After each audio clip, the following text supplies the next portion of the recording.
This is the Yanks Go Yard podcast with Adam Weinrib and Thomas Carinante. Welcome to the Yanks Go Yard podcast. I'm Adam Weinrib alongside Thomas Carinante. The Yankees got Cole in their rotation and Cole in their stocking on Christmas, as between shows, they lost out on Yoshinobu Yamamoto to the Los Angeles Dodgers. Thomas Carinante is wearing a Brooklyn Dodgers hat today to be a jerk-off. Unclear why, but the Yankees did not get Yamamoto, and we've learned in the aftermath that they were never going to get Yamamoto. You might have assumed the man wanted to be a Dodger for life based on the way things played out, and everything we've learned since then indicates just as much, meaning the Yankees either got played or are stupid or knew all along that they never really had a shot and tried pretty hard to convince a man who wanted to join the Dodgers to join someone else for reasons. They front-loaded their offer. They gave him the opt-outs. They gave him the highest AAV. They certainly put together an enticing package, but the Mets made the higher bid by a little bit. He took the Mets bid right to the Dodgers. The Dodgers matched it immediately. Yamamoto said yesterday he always wanted to be a Dodger and probably would have been there with or without Shohei Ohtani, but Ohtani was the Dodgers' focus.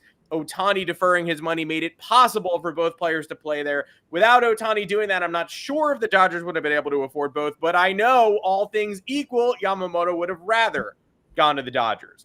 If Ohtani doesn't make those deferrals, maybe the Dodgers have no room. Maybe they're only able to offer $200 million. Maybe the Yankees get their man. But once Ohtani deferred that money, it was over, and in Yamamoto's heart of hearts, he wanted to be a Dodger anyway, so why would you want someone in the Yankees rotation who might face the Dodgers in the World Series and get killed because he prefers the other team? And oh, by the way, Yamamoto's playoff stats in Japan, pretty bad.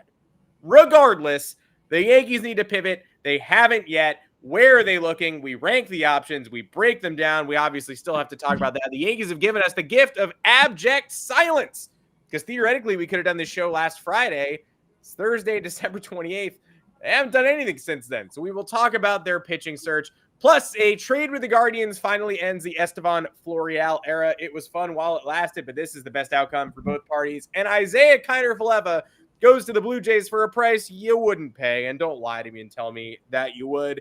Folks, find us on Apple Podcasts, Google Podcasts, Spotify, wherever you get your podcast. Drop us a 5-star review. If you wouldn't mind, if you've left us a 1-star review in the past, maybe go back and make it a 5-star. Inspired by our friend from the last episode, who, again, we shout out. That was hilarious, and what a way to welcome in the Christmas season. 2 o'clock Eastern is the stream. We're on all podcast platforms immediately after Mondays and Thursdays. Next Monday also happens to be a holiday, so probably won't hear from us, but end of week, we will be back. Thomas Carinante, welcome to the show. Do you have an offer, a sponsor, by any chance for this episode? I'm not sure. I haven't checked in with you. I don't know if this is our first sponsorless episode ever. Do you have something? We will always have a sponsor. And we're still in Vermont, everybody. Legal sports betting is coming to the state of Vermont next month, very soon, couple days. This is the last time you'll be hearing this, so please act on it. To get ready, DraftKings, coming to the state, is offering their best sign-up offer for new users. All you have to do is register for DraftKings and use our code, Yanks Go Yard, very simple, and you will receive $200 in bonus bets on launch day. No deposit is required. The best part of this, you just literally sign up, name, info, whatever else, address, and you get $200 in bonus bets. Don't have to even wager a single dollar. Registering with our code Yanks Go Yard not only gets you this fantastic bonus, but it also directly supports the podcast. I know we have good friends in Vermont. Come on down, help out your friends. This offer will not be available once sports betting officially goes live in Vermont. So please take advantage while you can. You have a couple of days left to do this. Remember, the code is Yanks Go Yard, and you will claim those bets immediately. This offer is to new customers who are 21 and older and physically present in the state of Vermont. Please always remember to gamble responsibly. Check the episode descriptions for full terms of the offer, but it's very simple, so you don't even have to do that. Check out my Brooklyn Dodgers hat. Yeah, I felt like trolling today. Felt like a good time to troll. It would be nice if the Dodgers are still in Brooklyn. Wouldn't that be fun? That would be great. Imagine the Subway Series battles without the useless Mets to have to worry about. And shout out to Steve Cohen again, by the way, in the Yamamoto chase. We've been telling you bad. Yeah, we've been telling you for years. He is going to behave like an owner with a lot of money. He is not going to behave like someone who does not have, any comp over the history of baseball and is willing to double up any offer to make sure he gets his man. He bid $325 million. It's a lot. The Dodgers got that offer and said, we will also pay that. Steve Cohen, what did he do? Did he say, I'm worth $10 trillion? How about we up this to $500 million? Push all his chips in. No, he didn't get a chance to counter or do anything, and he didn't get the player. So he's someone you'd rather have as your owner than the Wilpons, but he has not changed the way baseball operates from an ownership perspective. He's more than willing to eat money to make mistakes go away. Again, you want him as your owner, but he's not doing the crazy thing that all that told me he would do a couple of years ago, and he didn't do it again this time. What'd you expect? I thought $325 million was excessive. Well, we thought once this started creeping into $300 million that it was getting into uncomfortable territory.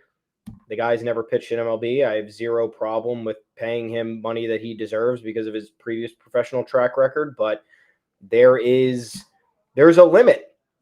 Steve Cohen went as far as he felt appropriate, but he was used as a bargaining chip this entire time. I think as we have seen, let's get the caption up there. Come on. What are we doing, folks? No thanks. No interest. Yeah, I'm not paying attention. I'm incensed with all the anger toward the Yankees here, but it's been weird. Steve Cohen was used as a bargaining chip. Yoshinobu Yamamoto was introduced to the Dodgers yesterday. And he said, like you mentioned at the top of the episode, he was probably choosing the Dodgers no matter what. I guess there was validity to him being a childhood Dodgers fan. That was like part of the whole thing. That created novelty around his free agency. I don't know what more you wanted the Yankees to do. Clearly, there was nothing else they could do except maybe go to $400 million. Maybe that would have been the only thing. We read the report from The Athletic. That's a pretty reputable source. The Yankees offered $300 million. They offered the highest AAV of any offer. It was a 10-year deal. I think that's very fair. They offered the most money across the first 5 years of the deal. Also very fair. They offered the earliest opt-out of any of the offers that he got. Pretty fucking fair. He'll hit free agency at age 29. What more do you want? Every contract in this day and age, in free agency this day and age, has different value to it. Remember, we were all valuing short-term high AAV at one point. Then it was opt-outs. Then it's just, long-term security. There is, and the Yankees, I think, included all three. You got 10 years, you got an early opt-out, you got the most money possible in the first 5 years of the deal after never have pitching in the United States before. I don't know what more the Yankees could have done to convince him outside of, again, going to ridiculous lengths to secure a talent that is still largely unproven. I'm not going to fault the Dodgers for paying that money. I would have paid that money if it came down to it. I don't think that there's necessarily any harm, but there is a big risk here. The Yankees going $400 million or even $350 didn't seem to make sense. But people who seem to think that the Yankees not matching this offer made a difference. Yoshinobu Yamamoto was not choosing the New York Yankees if they came back and said, you know what, we'll give you 2 more years and $25 million. And you go, oh yeah, no, great. No, he had his mind made up. He had the Dodgers match the offer that he preferred. If the Dodgers would have matched the Yankees offer if that was the one that he had preferred. He had his pick. He played free agency perfectly. He knew where he wanted to go. He got all the highest bidders involved. He even got some mid-market teams involved because they knew that acquiring a player at his age and getting all those prime years would be advantageous and be a really good investment for a team that can't really afford to spend that type of money excessively. So he played it perfectly. He got the team that he wanted. He got the money that he wanted. Sometimes things just don't go your way. I really don't know what else. I don't know how to talk people off the ledge outside of any of that. I have no idea why people are using this as a referendum on the Yankees, and it's people I usually think are rational about this stuff. But look, you're right. They did not have the highest bid, right? And you can say that till you're blue in the face and respond to every tweet about the Dodgers by saying the Yankees didn't have the highest bid, and that's true. though they did have the highest bid in terms of AAV, and they did have a $300 million bid for a player who's never played Major League Baseball before. And they were willing to go to heights that no one expected. Yamamoto was a player the Yankees coveted, and he was supposed to go for $175 to $200 million with a posting fee with a signing bonus. The Dodgers paid $325 million because that's where the bidding went, plus that signing bonus, plus the $50 million to his team. They're going to spend $425 million on Yoshinobu Yamamoto because they can, right? And they did. And that was his dream to join that franchise. The Yankees probably walked into this offseason, had a place they were comfortable going for Yamamoto. Obviously, we're serious about him, right? Yeah. Scouted him extensively, went overseas, made him the focal point of their offseason. Juan Soto was a bonus. He ended up being more essential to my offseason plan than Yamamoto, but they didn't know Juan Soto.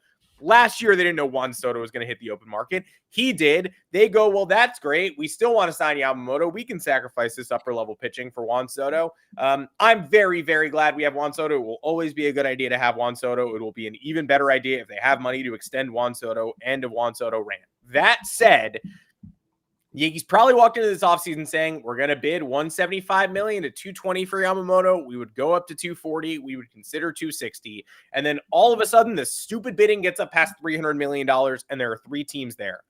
Didn't hear the Red Sox get mentioned, by the way. Oh, sorry, guys. Feel bad for Red Sox fans who somehow watched the Yamamoto chase like a hawk, even though not even, I mean, what did they bid, like 200? No chance. Sorry. But the Yankees didn't get him, right? And they had a competitive bid for him. And I am shocked to hear people say that, like you said, what do you want them to go match the 325 so that Yamamoto can also tell them no? Just so that you could put a feather in your cap and know that you matched the highest bid for someone who didn't want to go to you. They were going to have to go to 400 to make it even a question. The Dodgers wouldn't have done that. And then the Yankees might have gotten would have been laughed at for doing that. Yeah, the Yankees might have gotten stuck with a pitcher who didn't want to be in New York after overbidding by $75 million to get him. 400 plus the signing bonus, plus the posting fee, spending $500 million. They would not have extended Juan Soto if they had signed Yoshinobu Yamamoto for $400 million. I know we're in the world of hypotheticals, but that's what it would have taken to convince him to go somewhere he didn't necessarily want to go. If the bidding was equal, he was always going to the Dodgers. The Dodgers didn't have money until Shohei Ohtani gave them money, and at that point, it was a wrap. We thought it might be. We were told it wasn't, so that Joel Wolf could drag the negotiations. So he could drag the negotiations out some more. He did. He got his money from LA, and congratulations. But Yankee fans who just, what, you want to lose by less so that the optics are better? You lost either way.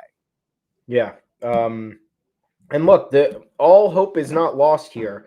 This was obviously what the Yankees wanted the most. And I would even give the Yankees, God, you're making me people getting mad at the Yankees and making me sympathize with the Yankees. I know, and it's very important. If you've watched this show before, even if you haven't, we usually destroy the Yankees. We've destroyed them for Bryce Harper. We've destroyed them for numerous misses. This is like the one time we're completely aligned that, like, hey, what are you supposed to do here? And they're still getting it from all sides on the internet. Yeah. I mean, it's like the Carlos Rodon thing. It's like people laughed at that deal. They thought we paid too much money, and then he just is injured and it doesn't work out in the first year. And it's like, well, what do you want them to do? Not spend and then get mad at them for spending? Or finally they spend on a luxury piece that they can afford. It doesn't work out for 1 year, and now you're acting as if the rest of the deal is going to suck. But I'm actually giving the Yankees a little bit more credit here, because are we sure they didn't have a single inclination that Yamamoto might have preferred the Dodgers? Because I know that is not something that would be relayed to them directly, but when you're in this world, you hear some chatter. I'm sure that there was some discussion about somebody knowing that Yamamoto might prefer LA, and the Yankees still remained in this bidding until the very end. They offered the most creative deal out of any of the teams. They traveled to Japan multiple times to watch him pitch, to meet with him. So, like, they did everything that they did more than they needed to do, in my opinion. If I had heard any chatter as an executive that a player of that caliber wasn't necessarily interested in coming to my team, I probably wouldn't invest that much time, energy, and resources into it, because you look at a team like the Yankees, they have a lot of roster questions to answer. Even if they had acquired Yamamoto, there was plenty of things that they would have had to have done to get back into World Series contention by looking at them on paper. So, yeah, I might have focused my energy out. I might have worked on another blockbuster trade. I might have maybe discussed Blake Snow a little bit more heavily. Super bullpen. I don't know. There would have been plenty of things on the table to pivot to, but the Yankees were confident that they can maybe make it happen, and they lasted until the very end. So I think that layer of information there is actually a little bit more comforting to know that the front office, even when faced with stiff competition, such as the Dodgers, such as the Mets, such as Shohei Ohtani going to the Dodgers and giving them another negotiation. The Yankees, out of all the teams, are probably the most disadvantaged here, right? You talk geographically, LA has the upper hand, and then plus Ohtani, where I know Yamamoto said that there wasn't a direct causation there, but you have to think it probably helped a little bit. And then you have the Mets, who are New York market and also in theory have the most money to offer. So the Yankees are somewhere in between, that they're still a prestigious franchise. They have the money. I don't think that they're going to be swimming in the deepest end of the pool for somebody such as Yamamoto. Which ended up being true because they did not overbid to get him in the end. But the fact that they did all they could, jump through all the hoops that they needed to in order to make this an off-season long discussion, because now we're 2 months in, over 2 months in, and this has been discussed since July, probably even before that when there was talks about him getting posted. So they didn't get the job done. They get credit in my book for at least getting it to that point. But now more work needs to be done, and we'll grade them effectively on that. But to be mad at them for missing out here and to think that another 2 years and $25 million or even 2 years and $50 million would have made a difference, you're not paying close enough attention. Yeah, I would agree. And that means it's time to talk pivot options. Yamamoto's, if you were watching his press conference with the Dodgers yesterday, it was the final nail in the coffin. Like, it just gave you all the information you needed to know that was never going to be the Yankees' choice. They might have known that as well. They absolutely might have known that. Look, I don't think they were caught completely off guard by Yamamoto's decision. The fact that they spent that last day leaking, like, hey, we had Hideki Matsui in there. Hey, we gave him his jersey. He'd keep it. Like, it was either a last-ditch plea or just a reveal of, hey, what went down? Here you go. We're sick of hearing about this guy. The pivot options, as far as I'm concerned, I see some commentary on Mitch Keller. I think that's interesting. Okay. Brad Keller of the Royals, maybe one of the Kellers. I think it was Mitch. Edward Cabrera, the Marlins guy. I just don't like him that much. I think he's too erratic to be your centerpiece. I think if he falls into your lap, great, but they're going to value him. Edward Cabrera? Yeah. Oh. Like, I think they're going to value, the Marlins are going to value him like an ace, like the way Dylan Cease is currently being valued. And I just would not surrender what it takes to get somebody who's still largely unproven and is mostly a metric god rather than an actual on-field, Cy Young candidate. So in terms of guys I'm interested in, look, Corbin Burns is the ideal, but there's just no way. The comments saying on Twitter saying that it's heated up, I think that's mostly just Bleacher Report naming the Yankees the ideal destination for Burns. I mean, they are in a vacuum, but not after you depleted your funds for Juan Soto. Like, you're going to have to surrender either Jason Dominguez or Spencer Jones there, and then some pitching behind him, Hampton or Warren, and then some backups. What I absolutely despise is the fact that it makes me feel icky all over, but Everson Pereira and Oswald Peraza are becoming Andujar and Frazier again for Yankee fans. If they were desired by these teams, if they were desired by teams holding these huge assets, they'd already be traded, because the Yankees don't need Everson Pereira and they don't need Oswald Peraza, and both seem like potentially very good players, but the Yankees do not need them, and other teams know the Yankees do not need them, and I am sick of seeing them at the front of all these trade proposals. If the White Sox wanted those two guys for Dylan Cease, it'd be a done deal. Yeah.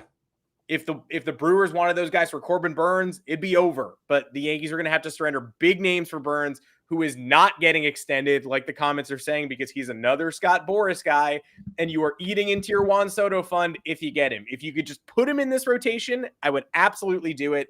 but I still feel like there's no way. And they would have had to trade for either Juan Soto or Corbin Burns / maybe Willie Adames too. And I'm glad they have Soto because Burns is a 29-year-old pitcher. Pitchers break. Juan Soto is Juan Soto. He's a mid-20-year-old future Hall of Famer whose worst season was hitting 270 with 30 bombs and a 420 OBP. Give me Juan Soto. Make him want to stay here long-term. Beyond that, Shane Bieber kind of feels like maybe not totally a possibility anymore because the Yankees swung a different deal with Cleveland yesterday, and it feels like they're not going to swing two separate deals with Cleveland. Jordan Montgomery, Blake Snell, Lucas Giolito. Giolito's been durable his whole career, which sort of makes me feel like he's liable to not be durable moving forward. Sorry for being the pessimist and wet blanket, but not having a major surgery for the first 5 years of your career sort of screams you're about to have a major surgery to me. Cease, if you add Moncada maybe and make the package lessen. Marcus Stroman is in there. He hates us, but he loves money. And Shota Imanaga, Frankie Montas.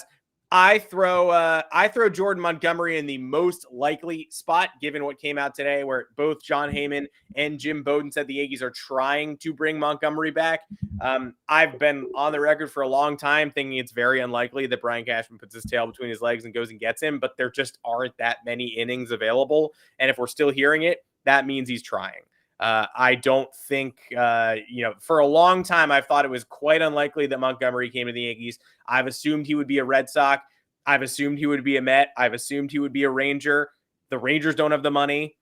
The Mets have decided they don't want to play around in the top tier starters market after missing out on Yamamoto. An executive around the league laughed when asked if the Red Sox had the money for Montgomery now. It seems much more likely they're going to go Teoscar Hernandez, which wouldn't have even been in the top 30 free agents I would have linked to the Red Sox at the start of the offseason, but now seems to be quite likely between them and the Angels. And James Paxton coming back. Best of luck to the Boston Red Sox. His wife is in Boston. His wife is in the Northeast. Her program is there. If he wants to stay in the Northeast, it's the Yankees. And so Brian Cashman might have to embarrass himself and apologize. That feels most likely. I see Bryce Miller and Brian Wu. You guys both know I sort of believe that those guys are the years of control on those guys is being overvalued right now. I was intrigued by someone floating that would the Mariners want to get out of the Luis Castillo extension if they do believe in Miller and Wu and they're valuing them so highly, even though they've yet to really deliver on that potential. If Luis Castillo is available or if the Yankees get the idea that he's available, he zooms right to the top of this list for me. But right now it feels like Montgomery and Montas is the most likely outcome. And I only say that because the other Montgomery competitors are falling off the face of the earth. Yeah. We shall see. Yeah, I'm now falling into the Bieber Imanaga kind of bucket here. I think I know you're right. It doesn't make any sense for them to make another trade with the Guardians, I guess. But with all the players that they have in trade talks right now, Josh Naylor has been mentioned. Emmanuel Clase has been mentioned. Bieber, obviously, another one. There's probably room to make another deal, an expanded deal. And I know the Yankees at least needed to clear a 40-man spot before making, maybe another move elsewhere. So that might have just been a precautionary move to get the roster space before they did anything else. I don't see Montgomery returning. I really don't. Oh, well, why is Imanaga a bum? I'm in here for rotation length. That's what we need. If we can get a guy in the back end who's going to eat innings and has a good at the right price, I don't think he's going to cost that much. It's the expenditure was not projected to be that large. And that leads me into my next point. If you're not going to spend big now, you get him, Imanaga, for a decent price. You maybe trade for Bieber. Maybe you do a package deal for Class A. I don't know what that costs you. I'm out I'm out on Cease. I'm out on Giolito. I'm out on Stroman. I'm really mad at Cease. Cease is really bumming me out. Cease is overvalued. Fairly inconsistent pitcher. I know he's young. I know he has ace caliber potential. But it's just not something you're going to get to the front of the line with. Teams like the Dodgers and Braves and Cardinals are all in on here. Like, you don't need to get in these trade bidding wars. You try to find somebody who's a little bit undervalued in that sense, unless it's someone like Juan Soto, where the Yankees were of the few teams that could put a package together. Now, why do I say Bieber and Imanaga? Because Bieber's only signed for one more year. If he's bad this year, he's gone. Imanaga, I think worst case scenario, he's a spot starter, multi-inning reliever, which I think will be fine for the money that he signs for. If that's a worst case scenario. If not, back end of the rotation, great piece to have. Sue me now, but go into the season with what you have. You have a much better offense at this point based on the few additions you've made. So under the assumption that this offense can now score runs, I think you save your bullets for the trade deadline. You see what the deal with Burns is when you get to that point.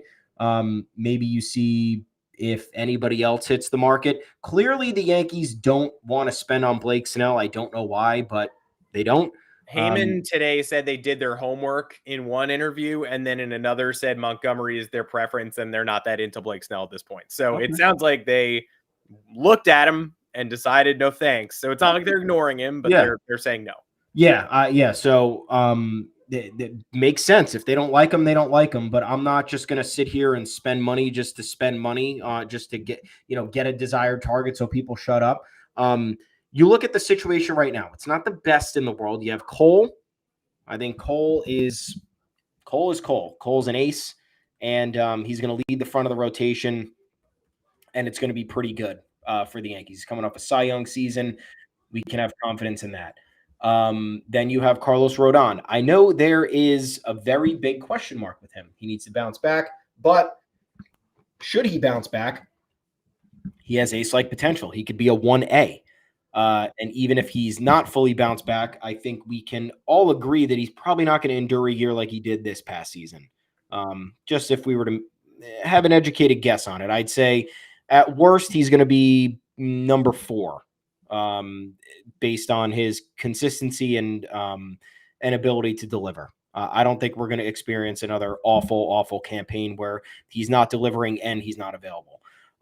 Then you have Nestor Cortez. I know there are question marks there, but he's been very good over the last year and a half of work that he's done, and he is progressing in his offseason rehab. So plus, you got Clark Schmidt. Clark Schmidt had a really good year. He definitely had ebbs and flows, but first full year as a starter, overall success. Yes, we have the innings concern. Yes, we have the workload concern, but starting off the season, all we need to do is get through the first couple months, see what we're working with. And then we have the potential return of Frankie Montas. I know people don't like that, but the market is apparently, everything I've been told is that the market for Montas is hot, which I don't want to outbid anybody for Frankie Montas. Yeah. No, but he worked with the Yankees young pitchers apparently all summer long when he was rehabbing. The Yankees seemed comfortable with him. The fact that he hasn't signed yet, if the market is hot, makes me think he'd rather sign with the Yankees for 1 year than another team for 2. But I guess I am waiting for a Montas bomb to drop that just says some team sign him for 2 years, 28 or whatever. Yeah. And then you roll your eyes and you're like, absolutely not. Yeah, no, I'm not doing that. I'm doing maybe a 1 year with an option, if anything. And we can't even really talk about Trevor Bauer, because if you mention his name on a podcast, his litigation team will find you. But I will just say that I don't want to sign a 33-year-old with baggage who is aging and wasn't even that dominant in the Japanese league last year. So I understand that some players on some teams were in the past not friends, and I understand that teams with players who aren't friends have won the World Series, but I have no interest in that. Yeah, do you want the media tracking Trevor Bauer's every move when he's in New York? I'm just asking you. Not even a little bit. Think about how unpleasant it's been. Think about how unpleasant it's been to have players in the past who didn't perform and were connected. Bauer, anyone can believe what they want to believe. There's still several unresolved cases surrounding Bauer's name and the evidence around the one that was settled. I'm not even commenting on that. There are so many more unresolved things. So just, less than no interest. If some team signs him, I would understand why they did it, but no interest. Yeah, and again, that would be a 1 year deal. Trevor Bauer is not coming back into MLB on a multi-year deal. And he's going to be finding his footing this year. A ready-to-win team should not take that chance this year. Correct. That would be akin to a Carlos Rodon situation where he spent, the whole year trying to find himself. Do you want another one of those years? And this time it's obvious. Trevor Bauer has not had the workload that he's been used to because of the suspension and playing overseas. Carlos Rodon, we saw this coming in the event of an injury, and that's what happened. This is more spelled out. The obstacles are there. They exist. Carlos Rodon's didn't exist until he got hurt. So I don't think we want that. I think you're better off trading for 1 year of a Bieber, or signing an Imanaga, and then being able to put him or Frankie Montas in the bullpen, depending on how they perform. But I think at this point, there is no issue rolling with Garrett Cole, Carlos Rodon, Nestor Cortez as your 1, 2, 3 in the season, and then seeing what you can do with the trade deadline. This is not a disastrous rotation. The Yankees are also said to be confident in Will Warren and what's his name, Chase Hampton to log innings this year. I'm not saying that's the solution. I'm saying that they clearly have the depth and the confidence in that depth. And again, there's a narrative sort of brewing in the comments though that are like, Warren better be good because they held on to him. I mean, they held on to him because the Padres wanted King and Thorpe. It's not like they made Warren off limits in that trade. The Padres just like those targets and they grabbed them, and Warren is the best arm left, or Hampton is. They're both very well thought of. But the Yankees traded from a position of strength when they made the Soto trade. It's no longer a position of strength. They have just enough, but they do not have an overflow of talented starting depth in the upper minors.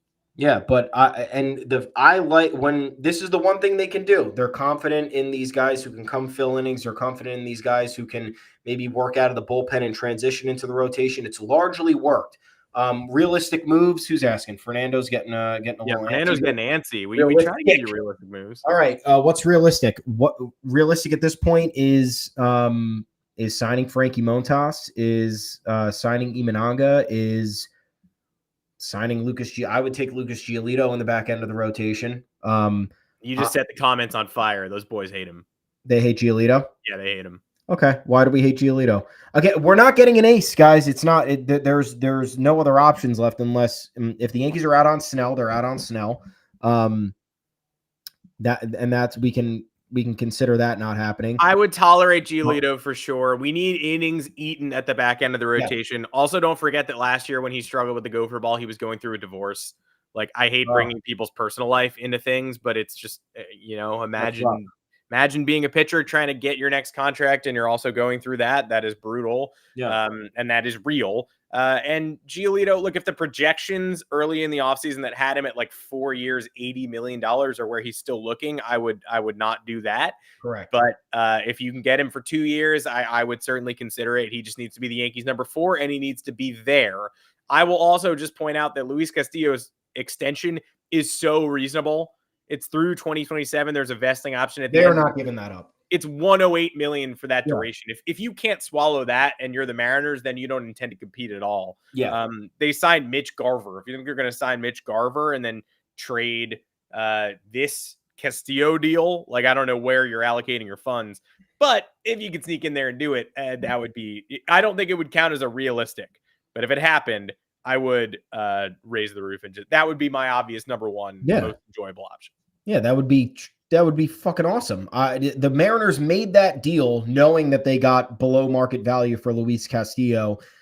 If they're going to give up on him now, the haul that's going to take, given that he signed for 5 more years, is going to be a lot. Probably. So yeah, say goodbye to the upper levels of the minors, the minor leagues in most facets at that point. I have no problem doing that trade. Imagine just spending $100 million on Luis Castillo and $325 million on Yamamoto. Like, golly.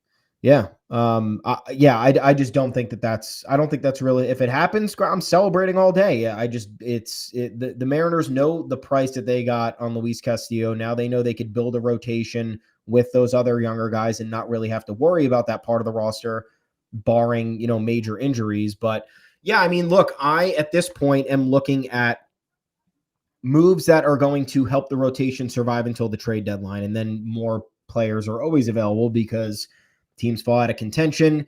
Teams' windows of contention kind of change. And then front offices reevaluate and put guys on the market that you would never expect, as we've seen for the past however many years. The trade deadline has literally turned the baseball world upside down more times than not over the last decade. So yeah, I am totally content with adding one more pitcher here, weathering out the storm to see how this works. Maybe add, like I said, if you can add Bieber / Giolito plus Imanaga, I think you can give yourself a 6-man rotation and give like Nestor and Rodon and Clark Schmidt the necessary days off that they might need, with workload, and Montas, with workload and injury issues.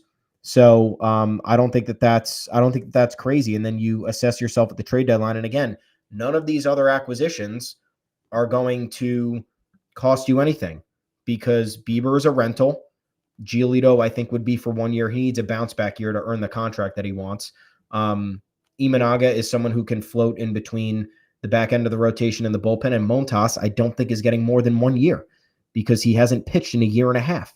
So I think that's your best way to go about it. And then, if some of them don't work out, great. You let them go or you trade them.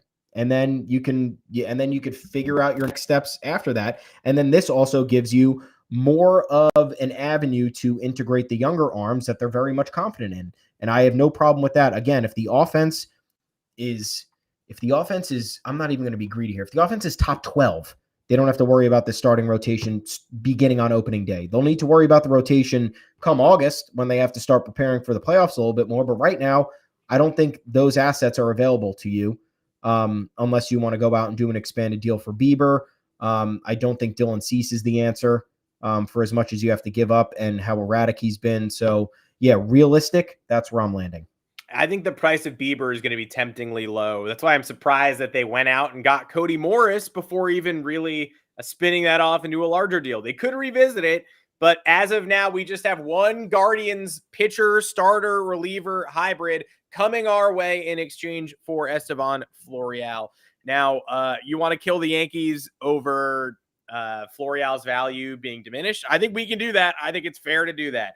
But this is a funny one where though the damage had already been done, right? You could have traded Florial in the summer of 2018 or the summer of 2019 as a potential centerpiece of a haul. As he went through the minors, he did not patch up the holes in his swing. Still too much swing and miss. Still not enough walks. Had the best year of his career last year at AAA. But important to note, that came after the Yankees DFA'd him, after they removed him from the 40-man roster, after they exposed him to waivers, and no other major league team bit. Anybody could have had Florial last winter for nothing. Not peanuts, not even peanuts. No Literally peanuts. Nothing. No things. Instead, he went back to the Yankees, had the year of his life at AAA. The Yankees still didn't believe in him. Believed in Everson Pereira more than they believed in him. Believed in Dominguez more than they believed in him. Believed in Billy McKinney and Willie Calhoun more than they believed in him. Added outfielders this year, added Soto, added Verdugo, even added a backup in Trent Grisham. There was no room for Florial. So the fact that the return for Florial is swingman Cody Morris and likely reliever Cody Morris and new entrant into the Matt Blake pitching lab Cody Morris, somewhat disappointing based on what we knew Florial's pedigree to be, but incredibly inspiring based on the way the Yankees watched Florial's value tank under their watch for 2 to 3 years. It's kind of amazing they were able to get someone in Morris who made 5 starts in the bigs in 2022. In 23 2/3 innings, posted a 2.28 ERA and struck out 23. The whip was high, probably would have regressed over a full season, but still mowed down the Yankees for 2 innings in the 2022 ALDS, something that I fully did not know until the clip resurfaced. That was game 4, the Garrett Cole game. He handled some of the late innings. And last year, after returning from injury, 33 2/3 innings, just 20 hits allowed at AAA, 40 Ks, 3.74 ERA in Columbus, was even better in his couple outings in AA Akron. A lot of control, options on Morris. Am I going to sit here and say Cody Morris, bar none, will be the difference maker in 2024? Absolutely not. But it's much easier to envision a path to significant playing time for him than it was for Florial. So an odd instance where you should be mad at the Yankees for tanking Florial's value again and for not believing in him and maybe hopefully he has a good season in Cleveland. I think we're all rooting for him, and Cleveland has needed outfield power for 15 years. But the Yankees devalued their asset, built that value back up after the rest of baseball let them keep the player, and then actually traded him for something of relatively, we're talking about a small trade, but relatively significant value based on where his value was at the start of last season. I'm into it, but I am still mad at them for 2018 and 19. People don't forget.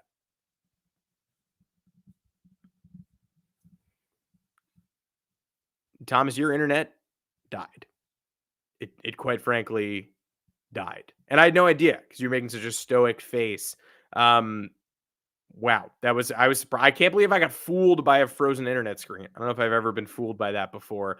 I'm going to hit Thomas up, get him back. Until then, I'll start screaming. But everything I said still holds true. I believe in Cody Morris. I think that there's value there. And I think that getting him for a player that the Yankees basically stood on a rooftop and said, we don't like you, is impressive. Thomas's internet just went out. He's going to let me know when he comes back. Not his fault, but if we have to wrap the show early a little bit today, we will. Yeah, Thomas's internet rounding second like Giancarlo Stanton trying to leg out a first to third on a ground ball single to right field. Just not going to happen. Pooped. Show of hands in the comments. Like, did you think Thomas was frozen there? Or did you just think he was looking cool? Because I just thought he was kind of looking swaggy, but he was actually frozen. Either way, if anybody's not rooting for, is anybody not rooting for Estevan Florial to look good?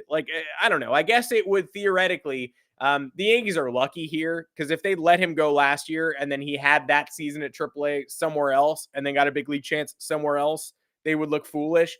But in this case, they go ahead, they go out, they fulfill their outfield need times 10.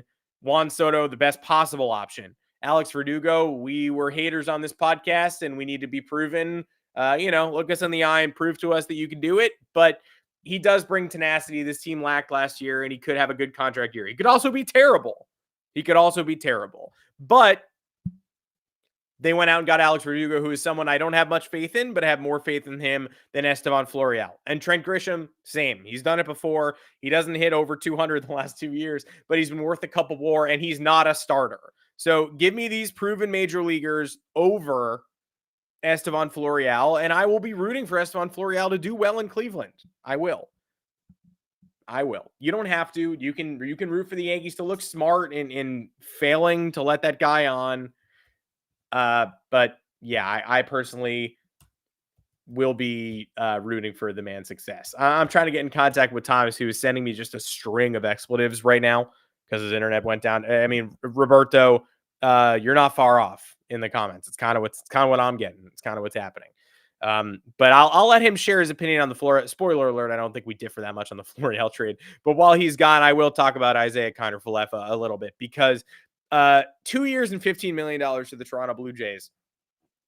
This is another one where I just don't understand where Yankees Twitter is coming from sometimes. I think most people realize that Isiah Kiner-Falefa, in theory, good player to have on a championship team. You want a guy who can smack the ball around, get you a well-timed single, and cover multiple positions. And I don't have a problem with the Toronto Blue Jays signing him. I'm not fearful of an Isiah Kiner-Falefa renaissance or resurgence in Toronto. Is there a chance he gets a big hit against the Yankees at some point? Sure. But why are we acting like the Yankees, in need of more contact bats, got rid of the only man who could possibly do the job? Guys, he couldn't handle being a starting shortstop in New York, and I felt really bad for him. And the people who chased him through the parking lot during the playoffs, right, to boo him on his way to his car, those people should be ashamed of themselves. That's embarrassing. But Isiah Kiner-Falefa was not a starting caliber player for the New York Yankees over a 2-year period. Struggled defensively at shortstop, even though Aaron Boone tried to defend him. Knocked in 48 runs that year, hit 261, 314 OBP, 642 OPS, 84 OPS plus. No power. And for a guy who you're saying, we need average, what happened to batting average? 261? Does that help you that much? Last year, he plays fewer games. He plays the outfield because they make him. He steals 14 bags. He only walks 28 times the whole year. He never walks. He almost never struck out, and that's great. But he hit 242 last year. He had the same OPS, basically, 646.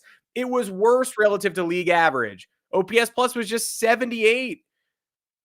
He was quite bad last year. Thomas Carannante is back for the time being. I'm just ranting about IKF and basically I will never retire. Where we're at right now is that he was a contact bat that didn't hit for contact last year. And if you're talking about Frankie Montas being a bad investment at $10 million, then what is Isiah Kiner-Falefa at $7.5 million a year? A 2-year pact for that. I enjoyed my time with him, but the Yankees can and should do better. And if your contact bat that you can't live without hits 240, then that's just not somebody who is a difference maker. Agreed. I thought this move by the Blue Jays, first of all, the Blue Jays are downgrading. I don't know if you mentioned that. Sorry, guys. Verizon really stuck it to me right there. Don't know what happened. You'll never get rid of me. Just remember that. They are letting Whit Merrifield go and replacing him with IKF. Was that a topic of discussion? I don't know why they thought that was the right move. Whit Merrifield is the better defender, especially because he can actually play outfield and IKF cannot. He's the better hitter. He's the better base stealer. So this was a downgrade for Toronto. But most importantly, it just saved the Yankees from making the mistake of re-signing IKF, which apparently was part of the plan earlier in the offseason. There were rumors that IKF and Wandy Peralta were still among the, atop the Yankees wish list. And I'm really glad they didn't bite on that price because they could spend that $7.5 million or whatever on pitching. And like the comments were mentioning before, we have good bench players in Peraza. I still think Oswaldo Cabrera can be something. Maybe you guys disagree, but his showing at the end of the 2022 season was impressive to me. And as we saw last year, the entire team was plagued with whatever was going on, between injuries, between underperforming offensively, between a terrible approach, coaching turnover, first, midseason dismissal in 25 years. A lot of things were affecting the entire vibe of the team. So I'm still confident in some of these younger players to turn the corner. And IKF was just an asset we never needed. And it's no shade to him. I really do appreciate him rolling with the punches here. It was very difficult. He was brought in that Josh Donaldson trade with completely unfair expectations to be the starting shortstop of the New York Yankees. The guy had one season of playing shortstop and the rest of his career being a utility player. Like, terrible way to bring him into the biggest stage in baseball. And then not only that, 2023, they said, you know what? We got our shortstop. It's Anthony Volpe.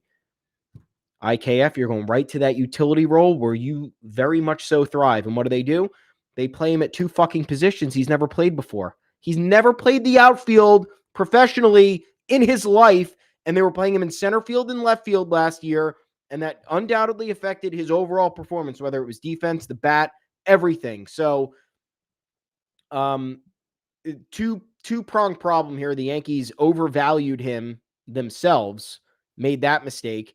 He was put in a bad position, and also he's just not. He's a barely average baseball player, right-handed hitter, not contact enough for what this Yankees lineup. Again, he's a contact bat. Sure, he was mixed into a lineup with underperforming hitters, so his contact wasn't able to shine, rendering him useless. So maybe he succeeds in Toronto. I don't know. For what the Yankees have at this moment and what they've seen out of IKF, that move did not need to be made on their end. I hope IKF is better utilized with his new team. I hope he thrives and the rest of the Blue Jays are terrible. That's my take. I hope IKF drags the Blue Jays to within 1 game of a playoff spot and Vlad Guerrero Jr. fails right at the horn. Yes. We liked IKF. We did.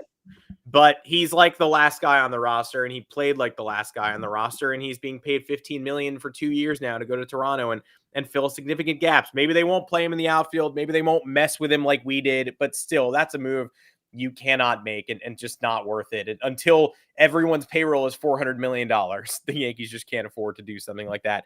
But best of luck to IKF moving forward for sure, and not something I'm sweating at this point in time. I guess we'll see what happens moving forward. But Whit Merrifield, I do believe, slightly better player. Not an all-star the way he was last year, but better player. Yeah. We'll see everybody right back here next week. Probably gonna have to wait till Thursday. Probably. I would suspect it's a big week for us, but that gives us a full week to hopefully absorb some more moves, bring new Yankees in, get them on board. They have to, the spring training is in a month and a half. Like, it's not that far away. You gotta get more pitchers. You just do. Whether it's Frankie Montas or whether it's Jordan Montgomery or whether it's a completely out of nowhere surprise trade for a co-ace, we shall see. But those guys are going to have to arrive soon. The market's going to have to speed up. Scott Boras is controlling both Montgomery and Blake Snell's market right now. That stinks after we've wasted so much time waiting for Yamamoto's decision that appears to have been made sometime in the summer, meaning we're also after we waited for Shohei Ohtani's decision to open up the floodgates. None of the floodgates have been open. They just simply refuse to open. I do remember the promise. You'll see Biscuit next year, just not today. He's being a little loud punk. I don't know if any dog owners have ever tried bully sticks, but I was told it would keep him occupied for like hours. And yesterday he ate half of one in an hour and lost a tooth. So what? I will bring. Oh, is it baby teeth still? He lost a baby tooth. He had to lose it, but still, it was pretty jarring being like, okay, so I was told you were just supposed to chew on that. Instead, you fully ate it and your tooth is on the ground. So congratulations to Biscuit. I see the Biscuit will get more screen time. He's coming up from 0 to screen time. It'll be much easier to get him screen time in the new back when I'm in the apartment, by the way, too. Right now we're in a house. He's roaming the countryside freely. When we're in an apartment, I'm going to need to stop the yapping. So I'll put him on my lap. You guys will see more Biscuit.